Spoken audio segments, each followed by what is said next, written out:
Depuis son ouverture, la salle ne désemplit pas. Les 4 terrains ont réellement été pris d'assaut par les joueurs qui auparavant devaient parcourir plusieurs kilomètres pour pratiquer leur sport.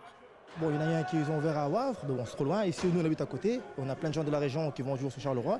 Je pense que pour notre copain Maxime, c'est une bonne chose qu'il a fait. Tout le monde attendait ça ici parce que le seul terrain qui est pareil, c'est à Guesdi. Donc toutes les personnes d'ici se déplacent jusque là-bas. Donc qu'il y en ait une dans la région, c'est vraiment bien, quoi. Et implanter un centre comme celui-ci à La Louvière était une évidence pour les deux fondateurs, tant la région regorge de passionnés de football.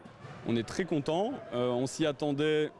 On a évidemment une petite appréhension, mais on n'avait pas beaucoup de doutes quant au remplissage des terrains, parce que depuis des années, on entend sur toutes les lèvres que ça manque dans la région un centre de foot à 5.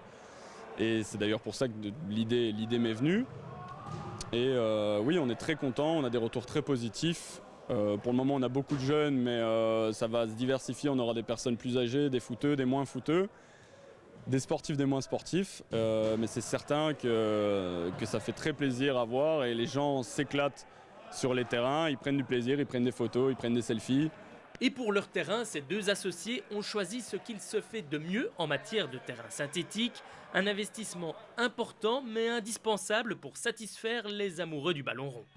Alors c'est un gazon de dernière génération, effectivement, on a pris un gazon sans remplissage, ça veut dire qu'il n'y a pas ces petits grains noirs de caoutchouc qu'on répand partout sur le terrain pour deux raisons, parce que ça laisse une odeur pour trois raisons même, ça donne une odeur très désagréable quand c'est du indoor, donc c'est un endroit fermé et ça sent vite très mauvais, c'est très désagréable pour le joueur, et également pour une question d'entretien, parce qu'il faut répandre ces billes de manière homogène environ toutes les semaines, tous les 15 jours pour que la sensation de jeu soit optimale.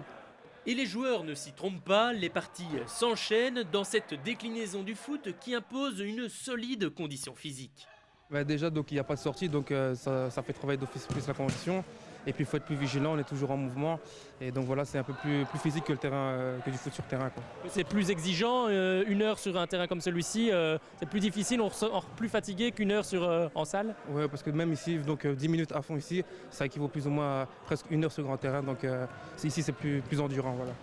Et de l'endurance, il en aura fallu également aux deux hommes à la tête du projet, car qui dit nouveauté dit pas mal d'écueils à franchir. On a quand même beaucoup de barrières à l'ouverture d'un site comme celui-ci. Il y a pas mal de contraintes administratives et logistiques à rassembler.